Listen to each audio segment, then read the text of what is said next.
நான் Bhaskaran SP cyber crime. இந்த FedEx courier நம்ம டிஜிபி உத்தரவுப்படி இந்த ஃபெடெக்ஸ் கொரியர் வந்து இப்ப ரொம்ப சீரியஸா இருக்கு. மக்கள்கிட்ட பீதியை அதிகமா உண்டு பண்ணுது. அது என்னன்னா ஃபெடெக்ஸ்னு ஒரு கொரியர் சர்வீஸ், அந்த கொரியர் அது உண்மையான ஒரு கொரியர் சர்வீஸே நம்மகிட்ட இருக்குது.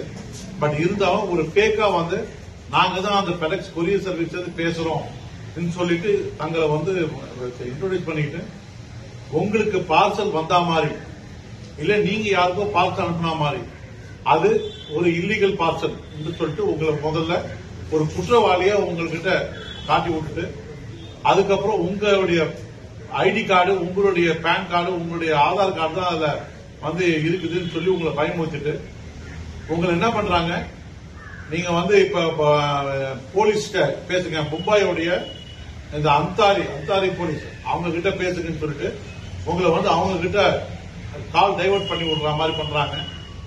அந்த போலீஸ் என்ன பண்றாங்க, சார் நீங்க பேசுறத நான் கேள்விப்பட்டேன், நீங்க ஒன்னும் தப்பு பண்ற மாதிரி தெரியல, எதுக்கும் உங்களுடைய ஆதார் கார்டு இதெல்லாம் டீடைல்ஸ் கொடுங்கன்னு சொல்லி உங்ககிட்ட கேட்டு உங்ககிட்டயே வாங்கிக்கிறாங்க. அதுக்கப்புறம் சார் இதெல்லாம் ஒரே மாதிரி தான் இருக்குது, எனக்கு சந்தேகமா இருக்கு, நான் ஆர்பிஐ கிட்ட அனுப்புறேன் இல்ல சிபிஐ கிட்ட அனுப்புறேன் சொல்லி அங்கேயிருந்து ஒரு கால் டைவர்ட் பண்ணி அவங்கள ஸ்கைப் மூலியமா உங்களை பேச வைக்கிறாங்க. அதுக்கப்புறமா சரி இந்த குற்றத்திலிருந்து உங்களை தப்பிக்க வைக்கிறதுக்கு ஏதாவது பணம் கொடுக்குறீங்களா, ஏன்னா உங்ககிட்ட இருக்கிற அக்கௌண்ட் எல்லா பேலன்ஸ் தெரிஞ்சுக்கிறாங்க.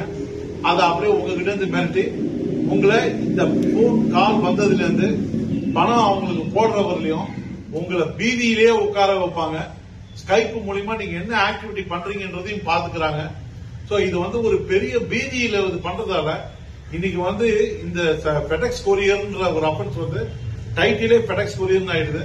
சோ ஊர்ல மக்களுக்கு பீதி இருக்குதுன்றதுனால இந்த அட்வர்டைஸ்மெண்ட்டை எங்க டிஜிபி டாக்டர் ஸ்ரீனிவாஸ் அவர்கள் உத்தரவின் பேர்ல இதை உங்களுக்கு எல்லாத்துக்கும் கவனத்துக்கு கொண்டு வரேன். இதை உங்களுக்கும் உங்களுக்கு தெரிஞ்ச உங்க சகோதர சகோதரிகள், உங்க சூழ்நிலை இருக்கிறவங்க, உங்க சமுதாயத்தில் எல்லாருக்குமே இதை சொல்லுங்க. இத மாதிரி ஃபெடெக்ஸ்னு உங்ககிட்ட கால் வந்ததுன்னா காலை கட் பண்ணிட்டு அடுத்த வேலையை பாருங்க. அதுக்கு செவி சாய்க்காதீங்க என்றதுதான் எங்களுடைய வேண்டுகோள். நன்றி, வணக்கம்.